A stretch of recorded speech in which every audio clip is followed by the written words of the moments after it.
আপনারা ইতিমধ্যে জানতে পেরেছেন গত সোমবার দিবাগত রাত্রি ঢাকা মহানগর গোয়েন্দা পুলিশের একটি দল রাজধানীর বাড়িধারা এলাকা থেকে সাবেক সংগ্রাম সদস্য মাসুদ উদ্দিন চৌধুরীকে গ্রেপ্তার করে।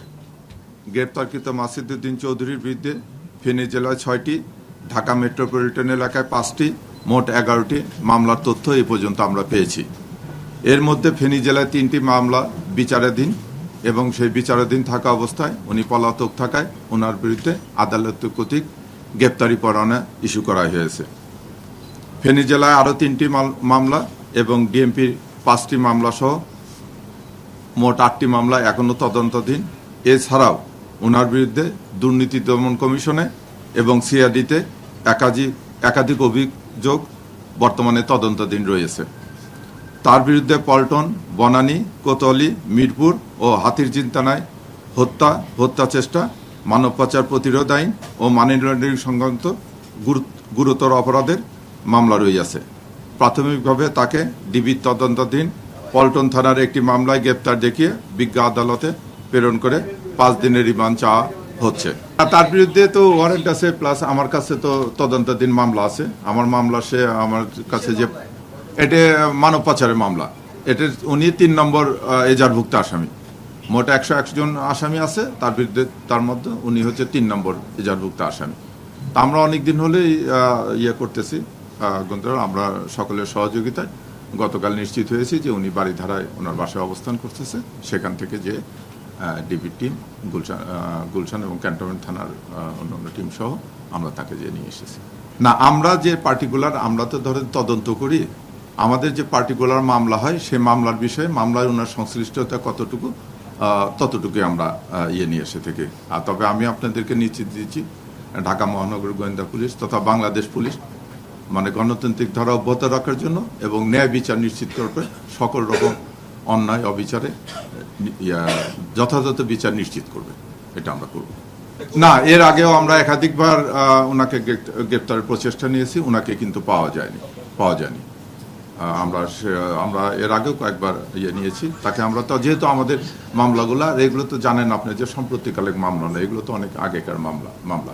এমন না যে আমরা সাম্প্রতিককালের মামলা রুজু করেছি, এগুলো সব মামলা এবং এগুলো সব কোনোটাই পুলিশ বাদী না, এগুলো তো ম্যাক্সিমাম পাবলিক বাদী হয়ে মামলা করেছে। এগুলো তো অনেক পুরাতন। আমরা অনেকদিন হলে ওনাকে খুঁজতেছি। আর ওয়ারেন্টের আসামি তো সে, তার বিরুদ্ধে তো 3টা আদালত কর্তৃক সে পলাতক থাকায় আদালত কর্তৃক তার বিরুদ্ধে তো ওয়ারেন্ট ইস্যু হয়েছে। আপনারা জানেন যে এটা মানি লন্ডারিং মামলা হয়েছে সিআইডিতে, ওনারা দেখতেছে, প্লাস দুদকও এটা নিয়ে একটা অনুসন্ধান চালাচ্ছে। এই জিনিসটা ওনারা দেখতে পারবে। এটা আমার কাছে একবারে সঠিক। আমরা তো কেবল কালকে রাতে নিয়ে আসা আমাদের যে প্রাথমিক যে কাজগুলো, এই কারণে ফেনী থেকে আমি ওয়ারেন্টগুলো নিয়ে আসলাম। এগুলো তো আমাদেরকে একটা প্রসেস করতে হয়, এখন আবার তাকে কোর্টে পাঠাতে হবে। আমরা এই জিনিসগুলো এগুলো তদন্তে অবশ্যই বের হয়ে আসবে এবং যেটা সত্য ঘটনা সেটা আপনারা সবাই জানতে পারবেন। কারণ তদন্ত শেষে যখন চার্জশিট দেবে তখন তো অবশ্যই উল্লেখ করে দেবে, সেটা দুদকই দেখ আর সিআইডি দেখ, উল্লেখ করে দেবে যে তার বিরুদ্ধে অভিযোগগুলো কি, কত আর্থিক কেলেঙ্কারি বা দুর্নীতি হয়েছে, এটা তো আপনাদেরকে উল্লেখ করে দেবে। এটা আপনারা জানতে পারবেন, এটা কোনো না। আমি আপনাকে বারবার বলেছি যে বাংলাদেশ পুলিশ একটা পেশাদারী সংগঠন, পেশাদারী অর্গানাইজেশন।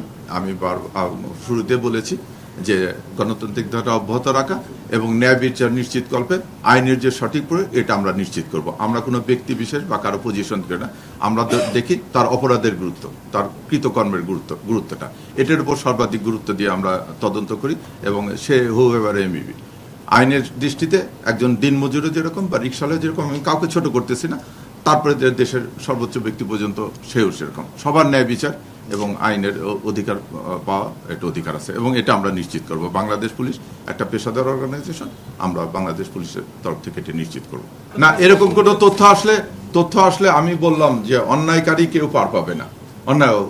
হুএভার মেবি অন্যায়কারী কেউ পার, এরকম যদি কোনো বিষয় এসে বা এরকম যদি কেউ থাকে যে কেউ ওনাকে দ্বারা ক্ষতিগ্রস্ত হয়েছে, সে ক্ষতিগ্রস্ত যে কারো অধিকার আছে আইনের আশ্রয় নিয়ে, এখনো যদি নেয় আমরা তাকে ওয়েলকাম জানাবো। আর আমরা যদি এটা পাই, যদি তদন্ত আমাদের আমরা তো অবশ্যই যথাযথ ব্যবস্থা নেব। আমরা বলতেছি সবার জন্য ন্যায় বিচার আমরা নিশ্চিত করব, সবার অন্যায়ের জন্য, সকল অন্যায়ের জন্য বাংলাদেশ পুলিশ ন্যায় বিচার নিশ্চিত করবে 5 দিনে। ধন্যবাদ সবাইকে।